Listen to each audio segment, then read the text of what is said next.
What's up? I'm like, hey, what's up? Hello. Since you're pretty ass, since you came in through the door. Ah. Anyways, just want to come on and, kiki a bit with you guys about just setting boundaries. Setting boundaries. So I had a really good conversation with one of my friends who I think is really good at setting boundaries. And I was just talking about the boundaries that I'm learning to set with my parental unit. Her advice of the way she does things, as far as the way she processes her boundary setting with said parents, is that whatever they say, she already knows. So as a young kid, she's realized there's nothing she can do to change it. If you have somebody in your life who is, however you want to describe the word toxic, somebody who wants to tell you how you should feel, somebody who doesn't want to listen when you try to tell them how their actions affect you or other people, somebody who is just plain old toxic. We can look up the definition of toxic. Let me look it up real quick because I want y'all to know the facts, okay? Okay, so the definition of toxic, according to this Talkspace definition, is that behavior of a toxic person is somebody who's blaming. A toxic person endlessly blames others, seems completely unable to own their own contribution to any problem, passive aggressive, and somebody who's always criticizing something. It could be like, oh, why did you leave the spoon in the sink when you clean up the whole house? Manipulation. Manipulation. Somebody who's talking about, well, if this happens to me, how are people going to see you? How are people going to see you? This is embarrassing me. This is going to embarrass me if this happens to me. If my actions make me miserable, my kids are going to be embarrassed. How are people going to see my kids? Manipulation. Negativity. Negativity. Oh, you're on vacation. You should have used that money for something else. You should have used that money to help your family out instead. Oh, we already know you give us money. We just want more. Emotional blackmail. Emotional blackmail. I've done all these things for you. I have done all these things for people. And nobody wants to be there for me this one time. Nobody wants to be there for me. Anyways, so manipulation. So what she said was, you're realizing that there's no way you can change them. So she just had this like no fucks given attitude about certain things that she knows when they're about to do things, say some shit that's out of pocket. Somehow she just filters it as, you know what, it is what it is. It's out of my hand. It's beyond me. Okay, it is beyond me now. And you really have to I think eventually learn how to have that kind of attitude. And I have it.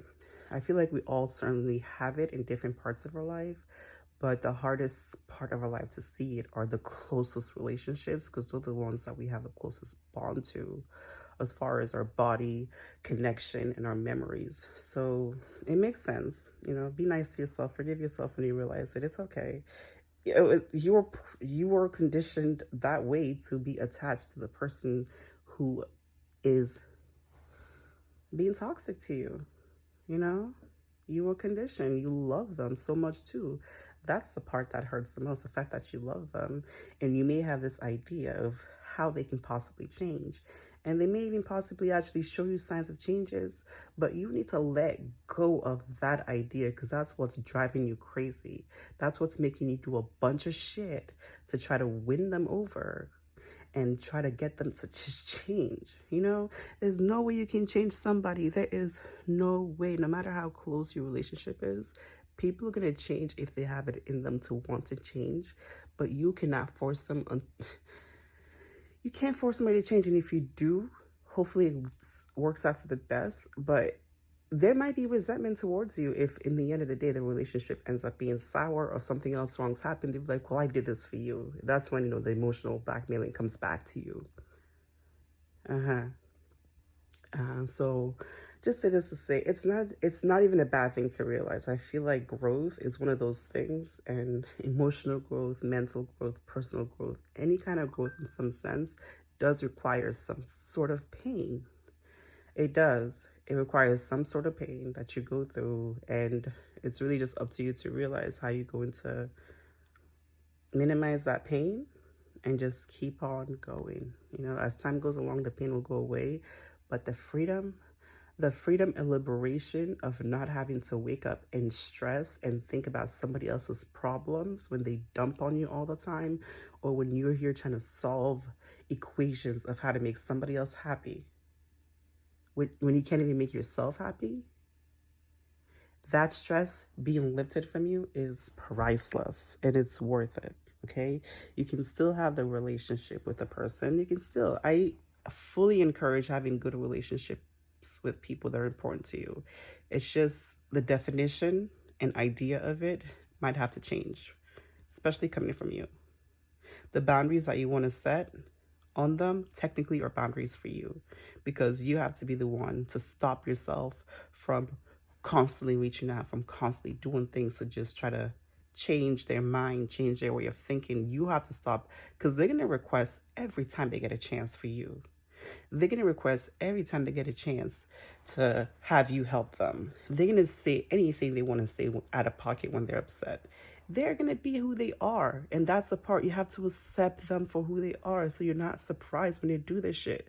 But the boundaries that you set really are on you, because when you set boundaries on somebody else, that's you trying to change their behavior. Boundaries, I think, really are what we set on, should be set on ourselves for them to be effective. You know, say for example, if somebody's always terrible with finances and they're always asking you for money, yes, you can say, I'm setting boundary on you to not ask me for money anymore. Fine. But I think the best long-term way to set that boundary is to say, I'm setting boundary on myself to not give this person money in certain situations. Then you stop yourself from doing it instead of saying, oh, let me stop you from asking me. That doesn't make no damn sense. You think somebody who don't give a fuck about how you feel is really going to care about when they ask you for money or when they say certain things, when they're in their mood, when they are feeling it and they just feel like ripping one up on you? They don't care. Boundaries you set yourself. Still show them love if it's somebody you love. And you know, what's up? Hello.